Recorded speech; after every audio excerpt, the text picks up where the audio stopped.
Hola, buenas tardes. Qué gusto podernos recibir o poderlos recibir una vez más en este programa. La verdad es que hoy vamos a continuar con la tercera sesión sobre la vida de los santos. El primer día hablábamos un poquito sobre la santidad en general y cuáles eran nuestros santos favoritos. El segundo tema, la semana pasada, pues hablábamos sobre la pregunta, ¿acaso yo puedo ser santo? Y estuvimos abordando distintos temas. Y el día de hoy vamos a hablar cómo la santidad se va afectando no nada más la vida del santo y de su entorno cercano, sino puede marcar toda la historia propia de una nación o incluso la historia de la humanidad. Casos de los que seguramente Guillermo nos va a estar hablando, pues uno es el caso de Santa Teresa de Ávila, que en los años 1500 pues fue descubriendo, obviamente inspirado por el Espíritu Santo, lo que es la meditación y cómo con esto cambió radicalmente pues la forma de irnos adaptando o acercando a Dios en la oración, al igual que San Ignacio de Loyola, que se le inspiró en los ejercicios espirituales, que también marcó la historia de la iglesia. Y para no ir más lejos, pues tenemos los santos recientes, como es el caso de Juan Pablo II y la Madre Teresa de Calcuta, o el Padre Pío de Pietrelcina, que muchos de nosotros, al Padre Pío no me tocó, pero a los otros dos, al Papa Juan Pablo II y a la Madre Teresa de Calcuta, sí me tocó conocerlos y hemos visto sin tener que escuchar, pues sabemos cómo ha marcado radicalmente la historia de la iglesia y la historia de la humanidad. Entonces, sin más, les dejo con Guillermo y con Marina, que nos van a estar tocando el tema, sobre todo Guillermo. Bienvenido, Guillermo. Hola, muy buenas tardes, Marina, qué gusto verte. Gracias. Jorge, mil gracias por la introducción. Y pues sí, de alguna manera, continuando con los últimos dos programas que hemos estado hablando sobre la santidad, es que nos surgía la idea desde, ¿puedo ser santo yo? Que en el fondo pues ese es el llamado que tenemos todos y cada uno de los cristianos, un llamado a la santidad que no es otra cosa más que en vida vivir en estado de gracia, y si mueres en gracia pues entras al cielo por la puerta grande, ¿verdad? Que sería así como que el ideal de todos y cada uno de nosotros. Y por otro lado también ver qué tipo de santidad ha existido a lo largo de toda la historia de la Iglesia, porque definitivamente la iglesia somos todos, no es solo la jerarquía, eso ya lo sabemos, pero no ha habido siglo que no produzca santos. En ese sentido, uno de los ideas o de los proyectos que tenemos todavía en el tintero está precisamente crear un curso, seguramente lo haremos a través del Instituto Anáhuac de Ciencias Religiosas, como diplomado, que no fuera una mera historia de la Iglesia, sino una historia de la Iglesia a través de sus santos. Si lo quieres decir con la mirada de los santos, ¿qué tenían en particular esos santos de ese periodo que llegaron a ser esos modelos que la Iglesia nos sigue proponiendo el día de hoy?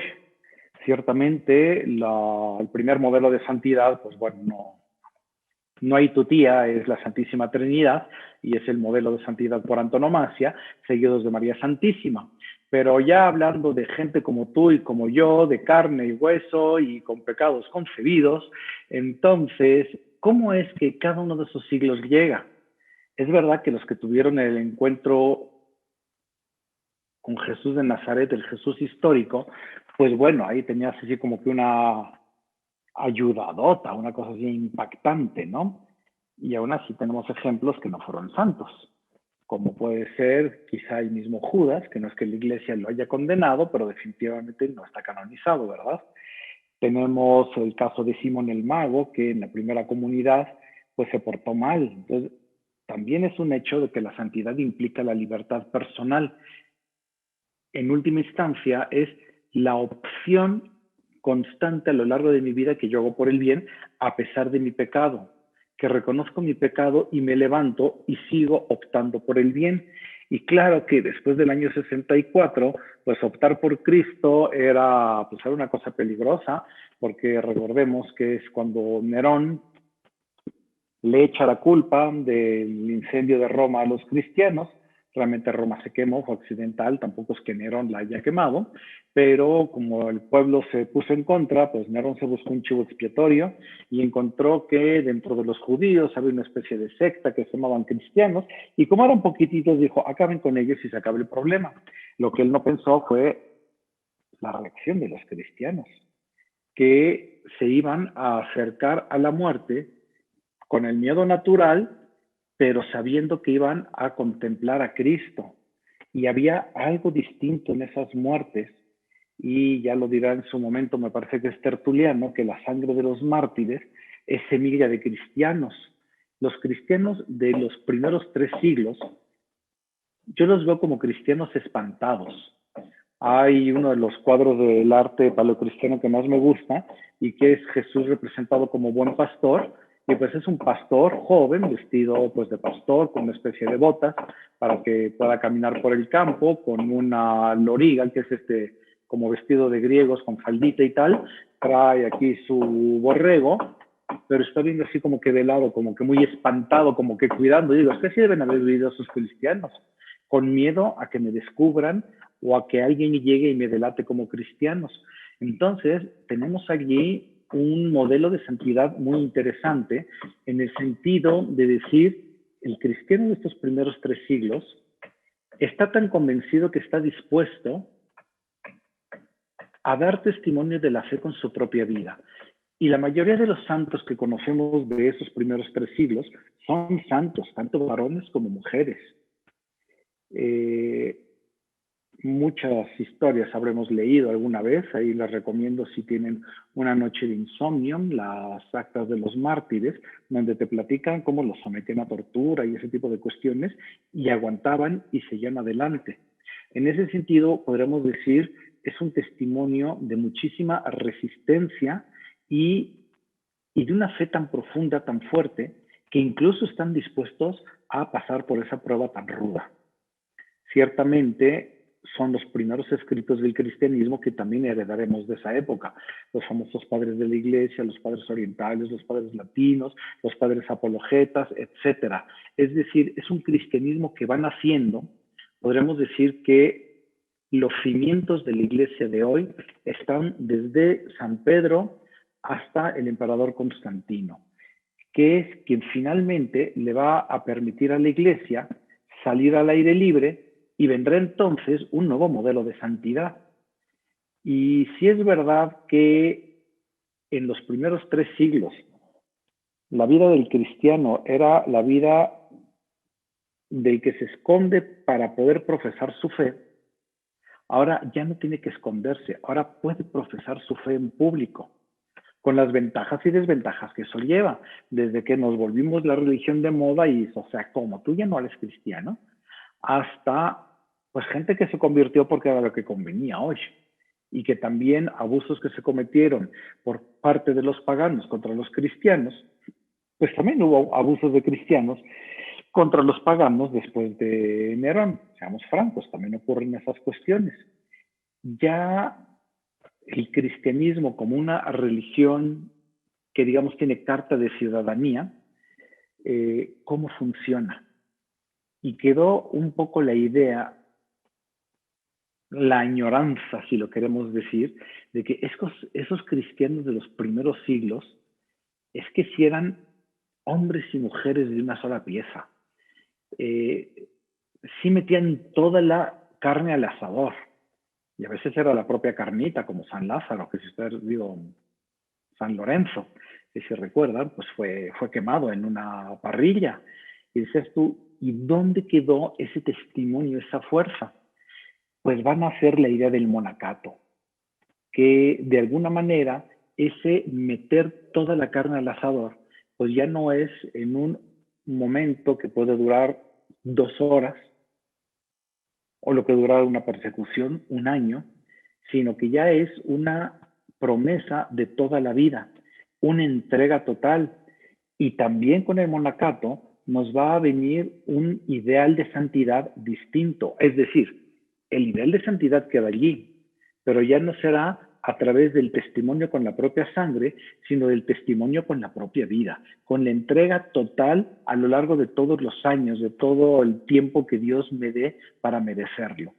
Y por supuesto, ya no bastará con los escritos de los primeros siglos que tienden a definir, a aclarar en qué creen estos cristianos que se dejan matar por Cristo, sino que irán a pasar estos cristianos que dan su vida por Cristo entera, no nada más en forma del martirio, sino en la forma del sacrificio constante de la propia vida.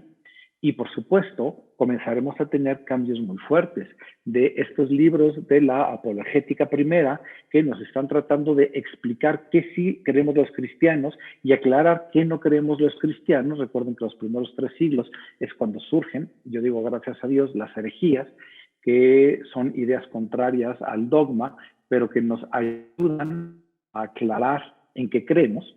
En el momento que yo tengo un error, pues tiene que venir la iglesia a corregirlo, pero si nadie hubiera expuesto este error, la iglesia no lo habría aclarado, digámoslo de esa manera. Ahora ya tenemos casi todo claro. Ya con Constantino, que convoca el primer concilio, pues ya vino la definición del credo, donde sabemos qué creemos los cristianos. Yo casi me atrevería a decir que si tú tienes un converso, le enseñes el credo y le digas, esta es tu carta de compromiso, mano.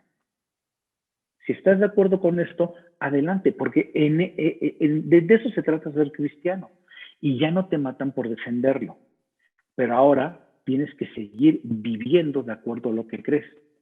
Y por supuesto, comenzará a lo largo del medievo, pues muchísimas nuevas grupos que surgieran a partir del primer monacato. En este sentido, creo que la figura más importante de la Alta Edad Media, que es la primera parte de la Edad Media, o del final del Imperio Romano y de las persecuciones, pues tenemos a 2 grandes santos y pues tú escoge el que mejor te caiga. Uno se llama San Agustín y el otro se llama San Benito. San Agustín es el que pone las bases del pensamiento medieval, todavía con un estilo un poco neoplatónico, que tiene una vida interesantísima. Yo digo que San Agustín es de los santos con los que es más fácil identificarse, no porque sea yo profesor universitario lo digo, sino porque Agustín fue un desastre. Pudo haber sido un chico posmoderno de nuestra época. Su papá era pagano y su mamá era cristiana. Su mamá se llama Santa Mónica, también hay que entender, una santaza, Santa Mónica, pero tuvo un desastre de hijo y lo sacó adelante. Y Agustín, pues de joven decía, pues un poco como los chicos de hoy, ay, qué padre la Navidad, el regalo, que lo abra, que se lo ponga, ay, qué feo eso de la crucifixión de Cristo, no sé, yo no le entro. Me gusta más para Semana Santa hacer los ritos de Buda. Y pues así estaba Agustín entre lo pagano y lo cristiano, hasta que finalmente se convierte. Y cuando se convierte un poco con la fuerza de los mártires anteriores. Es decir, me doy cuenta de mi error y ahora sí echarle toda la leña al asador. Tanto que hasta luego el pueblo decidió nombrarlo obispo en su ciudad en el norte de África nipona y pues muere un obispo santo después de dejar, yo creo que es el escritor cristiano más prolífico que ha existido. Esto me lo digan muy fuerte, pero si tú tienes una frase cristiana muy bonita y no sabes quién la dijo, di que fue San Agustín, hombre. Lo más seguro es que le tocó decirlo. Bueno, por otro lado, la figura de Benito, que son más o menos contemporáneos, en cierto sentido estos dos son el último de los romanos o el primero de los medievales, pues Benito se va a dar cuenta de que su vida no ha merecido la pena ser vivida y decide entregarse completamente a Cristo. Y a los 25 años decide abandonar el mundo y meterse en una cueva a dedicarse a la oración. Y mira que cuando esto ocurre, es que hace aupa. Yo tengo una hermana que es monja, no era de mal ver, y en su prepa, que de repente una chica se metiera monja, pues la verdad es que movió muchos tapetes. Pero casualmente ella se metió monja y dos amigos entraron al seminario. Uno ya después vio que no era lo suyo, pero el otro sigue siendo sacerdote. Pues Benito se va y claro que su ejemplo mueve. Y muchos chicos lo siguieron. Y Benito va de él querer ser monje, monje viene del griego monos, que significa uno, de estar yo solito frente a Dios, yo con Dios y Dios conmigo, digámoslo así, a tener que organizar una comunidad y ya saben ustedes qué difícil de repente somos los seres humanos, ¿no? Y entonces yo me imagino perfecto ahí al chico que le decía, ay, Benito, déjame ir contigo, déjame, y el otro, no, es solo Dios y yo, estoy callado, de verdad no hago nada, no, ya te dije que Dios y yo solitos, no, de verdad, no hago ruido, ándale, yo te ayudo con lo que tenga que ayudar. Total, que al final Benito pues va a tener a muchos viviendo con él, va a fundar el primer monasterio benedictino, en un monte que está sobre una ciudad que se llama Cassino. El monte terminó llamándose Monte Cassino, igual que el monasterio, un monasterio que fundó San Benito y que todavía existe el día de hoy, a pesar de que ha sido destruido completamente 5 veces a lo largo de la historia por culpa de las guerras. Pero los benedictinos, a partir de ahí, se van y van a tener un modelo de santidad que le va a dar forma prácticamente a la primera parte de la Edad Media. Es decir, Benito tiene una espiritualidad que él resume en una regla de 72 puntos, una regla que yo me he aprendido de memoria solo los primeros puntos, los 72 pues no, ya no he pedido tiempo. El primer punto dice amarás a Dios sobre todas las cosas, el segundo dice santificarás las fiestas, etcétera. Es decir, los primeros 10 puntos son los 10 mandamientos y los otros 62 puntos son cómo cumplir esos 10 mandamientos en aspectos prácticos. Y esa regla, junto con el lema ora et labora, reza y trabaja, en todos los demás monasterios benedictinos que van a nacer, pues va a convertirse en la principal espiritualidad prácticamente de la vida de San Benito en el año 500 y pico hasta el año 1000 grosso modo. Durante 500 años, Europa, podríamos decir, fue principalmente benedictina. Y Benito era solo un chico que decidió darlo todo por Cristo y realmente cambió la forma de ser. Una Europa que va a ser muy convulsa, cae el Imperio Romano, vienen las mal llamadas invasiones de los pueblos germánicos. Yo prefiero llamarlas la migración de los pueblos germánicos porque más que invadir eran pueblos que migraban, algo parecido a lo que sucede hoy en Estados Unidos. Realmente la caída de Roma es muy parecida a dejar cruzar la frontera a otros pueblos que terminarán volviéndose parte de la cultura y transformando la cultura. Vendrá el nacimiento de los nuevos reinos germánicos que se llaman los merovingios de los francos, el reino borgoñón, en España los reinos visigodos, en Italia los reinos ostrogodos, etcétera. Pero estamos hablando de una Europa que de haber sido un solo imperio se craquela por estos pueblos que emigran y está dando conformación a la actual situación europea. Es decir, los países actuales de Europa tienen su origen en estas migraciones. Y allí lo que permitió dar unión, que en el fondo por eso se considera que San Benito es el fundador y por eso patrono de Occidente, es como de este imperio romano que estaba formado por griegos que parecían filosofillos, por romanos que parecían abogángsters, todos leguleyos, por estos bárbaros que eran medio brutos, que no sabían ni leer ni escribir y comían con la boca abierta, qué escándalo. ¿Cómo unificamos esos pueblos tan distintos? Pues los amalgamamos gracias a los principios judeocristianos, es decir, la Biblia es el libro fundante de Occidente y eso lo logra Benito en sus comunidades y las comunidades que se reparten en todo lo que fue el antiguo imperio. Y ahí tenemos un modelo de santidad que nos da origen incluso a toda la Edad Media. No sé si habría alguna pregunta aquí, porque si ustedes ya saben que si me dejan el micrófono, yo me voy como gorda en tobogán. Guillermo, yo sí tengo una pregunta. Al inicio tú comentabas que muchos de los primeros santos daban su vida por Cristo o daban su vida por la fe.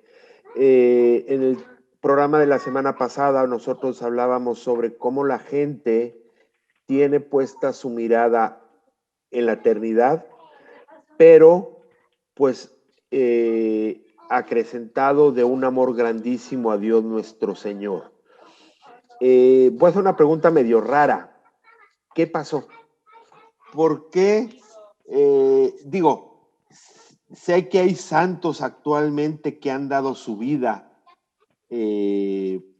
como tenemos el caso del Padre Pro, tenemos el caso de Maximiliano Kolbe, y hay muchos casos, pero ¿qué pasó? ¿Por qué si antes era, si se puede decir, tan fácil o tan fuerte y convincente dar tu vida por amor a Cristo, ¿por qué ahorita ya no es tanto? Se ha perdido mucha fe, está todo mejor explicado, como tú decías, y ya pues ya no es que tengas que decir, pues lo demuestro con mi vida, no sé.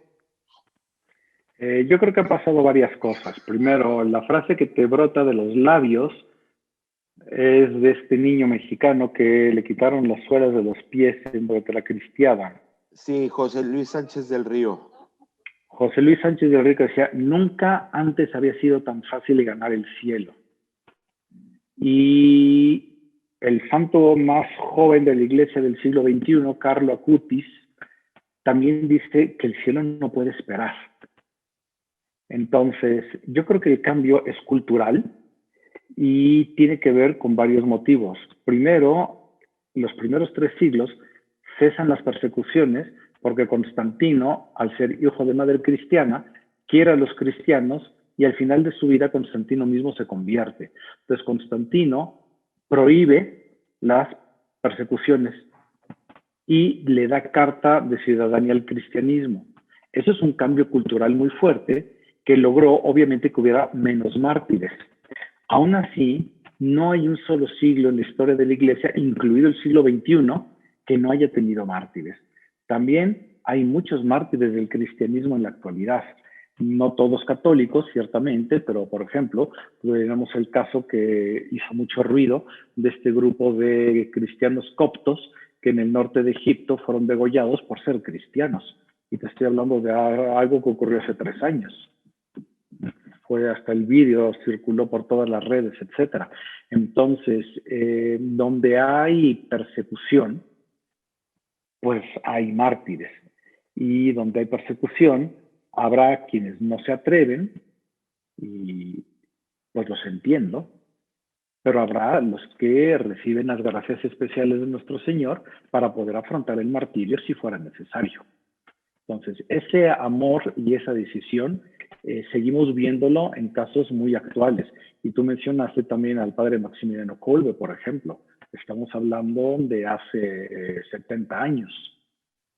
No es una cosa tampoco tan lejana. En la Segunda Guerra, después de los judíos, los nazis persiguieron católicos y hubo muchos católicos mártires durante la Segunda Guerra Mundial, faltaba más, por no hablar de todos esos obispos del silencio, de la Iglesia del Silencio que se llama, que sobrevivieron en tiempos de la Guerra Fría. No ven ahora mismo los nombres. Uno es Stepinach, el otro era el polaco, el que ordenó sacerdote a Juan Pablo II, Wyszynski de Polonia. Pues realmente quizá no les dieron de tiros para que se murieran, pero sí los invitaron a pasar años largos en la cárcel. Eso también es un martirio largo. Y Y decir, también a está el pesar de cardenal eso, Bantuán. Antoine, por ejemplo, mucho más cercano. Entonces, no es que haya terminado el que es penoso que existe, es decir, eso de que por mi fe el otro me odie, pues suena tremendo. Yo no odio al otro por tener una fe distinta a la mía, pero parece que hay otros que sí me odian a mí por ese detalle.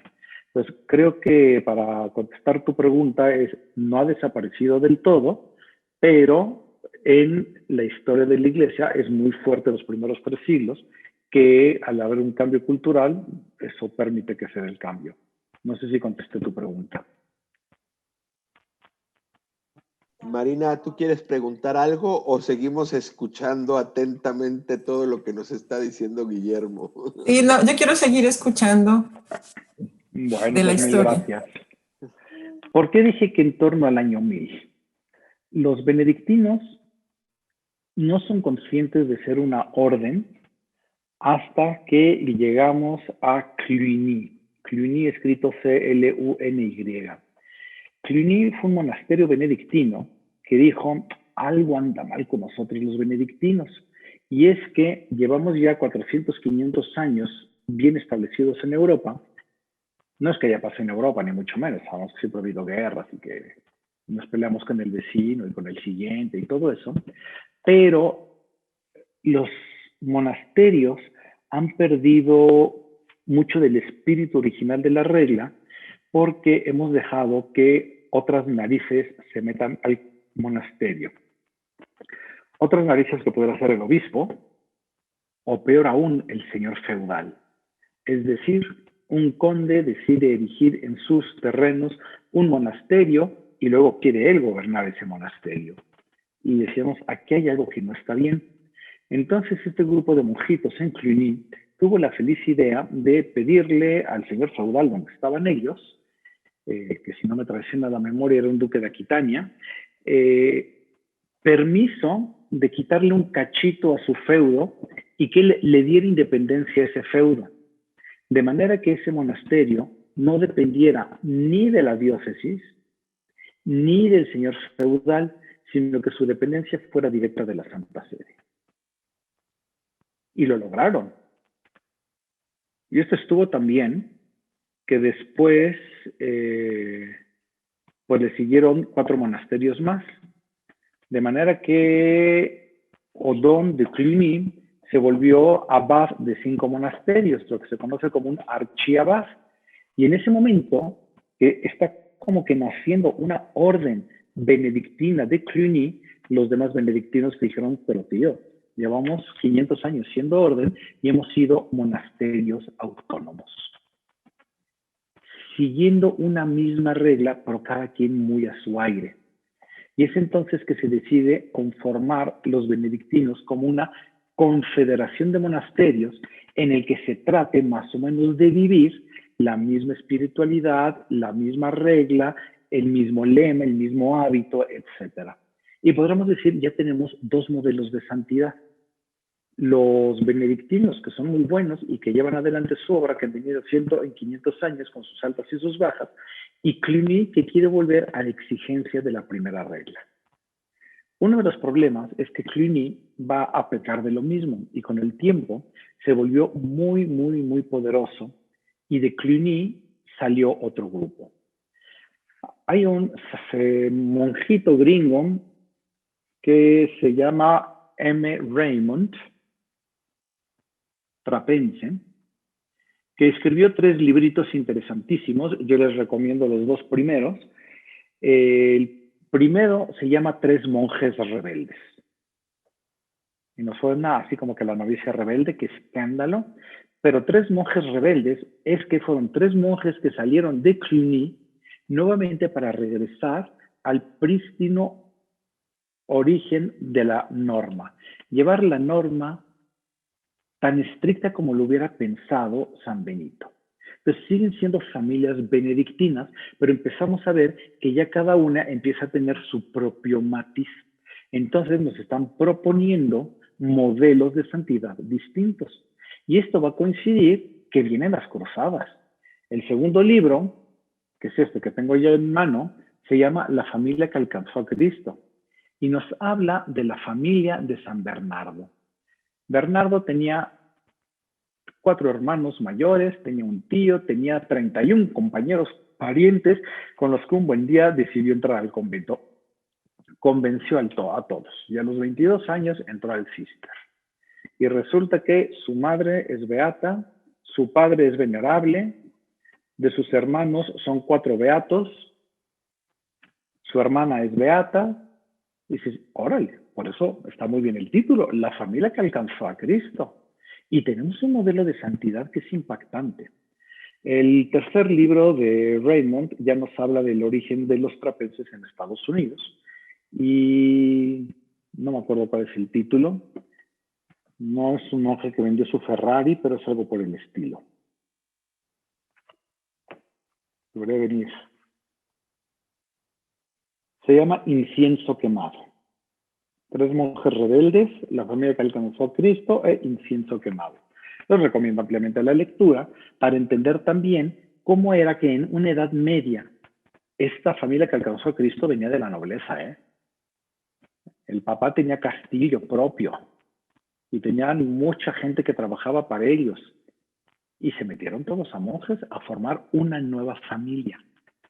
Al final, Bernardo va a fundar el monasterio de Claraval y más de 300 monasterios. Y va a coincidir con la época de las cruzadas. La época de las cruzadas es que es importantísima, a veces como que no le damos el valor que tiene.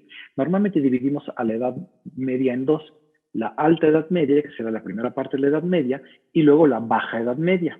Pues bueno, para dividirla en alta y baja, algo tuvo que pasar en medio. Y eso que pasó en medio fue, por un lado, Bernardo de Claraval, por otro lado, las cruzadas, y en tercer lugar, el nacimiento de las órdenes mendicantes, particularmente San Francisco y Santo Domingo. Y tenemos aquí otros modelos de santidad fortísimos. El monasterio, cuando yo pienso en un monasterio lleno de monjes o de monjas, porque hay monasterios masculinos y monasterios femeninos, en términos generales son realidades rurales, porque la Baja Edad Media es una Europa rural. Está el castillo, está el pueblito, y eso es el feudo. De época romana quedaron como 30 ciudades en Europa.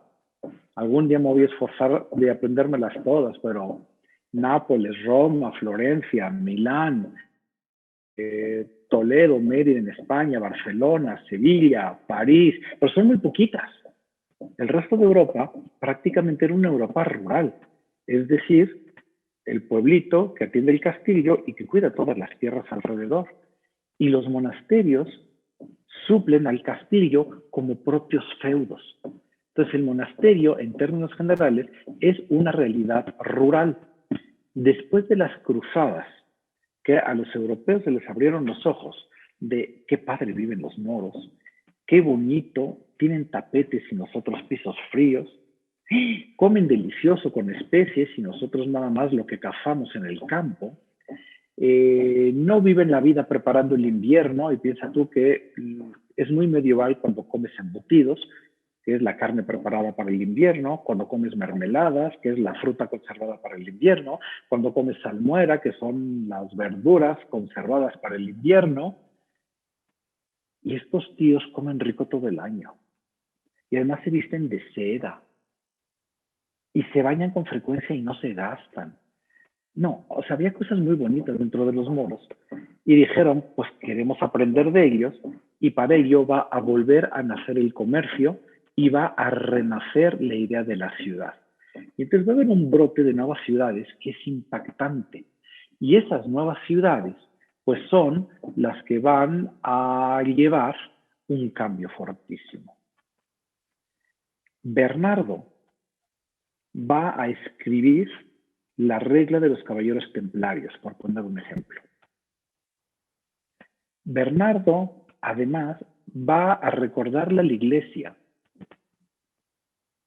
que María Santísima no es nada más un bonito artículo más en el credo, que nació de María Virgen, y que no es nada más un título el que le dio un concilio llamándole la Theotokos, la Madre de Dios. Bernardo es el apóstol mariano por antonomasia. Y a partir de San Bernardo comenzará la devoción mariana en Europa de una manera impactante. Bernardo tiene frases felicísimas. La medida del amor a Dios es amar a Dios sin medida. Y también dice, no eres más santo porque no eres devoto de María. De hecho, cuando rezamos la salve, Dios te salve, Reina y Madre, misericordia, etc., terminaba tan tan, y San Bernardo fue el quien puso el corolario de esa oración: oh piadosa, oh dulce, oh clemente Virgen María. Entonces, ya tenemos que, con el paso de la Alta Edad Media, donde la imagen de Cristo sigue teniendo un énfasis sobre su divinidad, comenzamos con la devoción mariana y con la definición en el Cuarto Concilio Lateranense de la Eucaristía, un nuevo énfasis en la humanidad de Cristo y por supuesto de María. María no es Dios, María siempre ha sido hombre, pero un hombre, una mujer en ese sentido, muy privilegiado, exenta del pecado original, etc., pero criatura y humana como todos nosotros. Y sin embargo, ya viene Bernardo a presentárnosla como nuestra madre siempre cercana. Entonces tenemos aquí otro santo que cambia enormemente la época que le tocó vivir, y todo lo hace desde su monasterio. Desde su monasterio. Una vez que nace la ciudad, pues el monasterio no cabe en la ciudad, porque el monasterio es enorme. Y si estaba la idea del ora et labora, reza y trabaja, el trabajo también es el trabajo del campo. Y el monasterio tiene que ser autosustentable.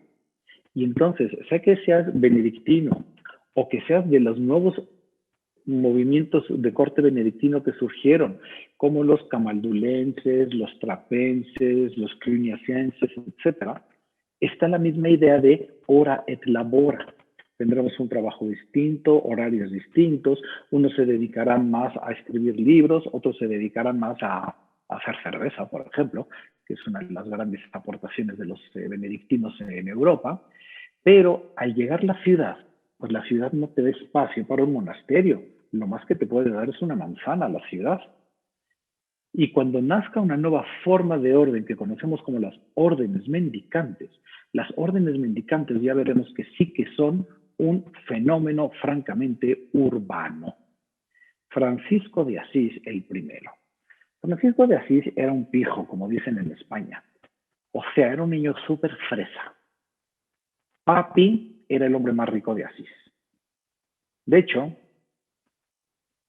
Pietro di Bondone se llamaba, era comerciante y comerciaba telas y producía telas. Entonces, las telas que él producía en Asís y las pintaba, era un tintorero que se decía entonces, pues viajaba a Francia y regresaba a Asís. En un viaje a Francia conoció una chica que estaba muy guapa ella, se casó con ella, se regresó con la nueva esposa a Asís. Y pues bueno, me encantaría seguir platicando, pero ya he visto el reloj y veo que se nos va el tiempo. Y pues no sé, Marina, ¿tú qué opinas? Si quieres que continúe o mejor nos esperamos para nuestro próximo encuentro la semana próxima. Yo te quiero agradecer, Bernardo, porque está muy interesante tu exposición hoy. He aprendido muchísimo a ver la historia de la humanidad y sobre todo la relación de los santos y cómo se han vivido durante cada siglo. Me encantó la explicación de los primeros 3 siglos de la Iglesia y de los mártires, y después cuando nos vas introduciendo ya a la Edad Media, la Alta Edad Media, y todas estas órdenes que empiezan con, como dijiste, con San Agustín y después con San Benito. Siempre escuchamos estos nombres, pero ahora sí que podemos ubicarlos en un momento de la historia. Y como nos has dado un contexto social, cultural, es más fácil entender cómo surgieron estas órdenes y su propósito. Ahora que estabas empezando a hablar de la Edad Media, donde surgen más órdenes como las que estabas a punto de explicar, las órdenes mendicantes, creo que es mejor dejarlas para el próximo, otro programa, y de verdad que ya quiero ver lo que sigue, quiero ver la segunda parte, que continuemos muy pronto.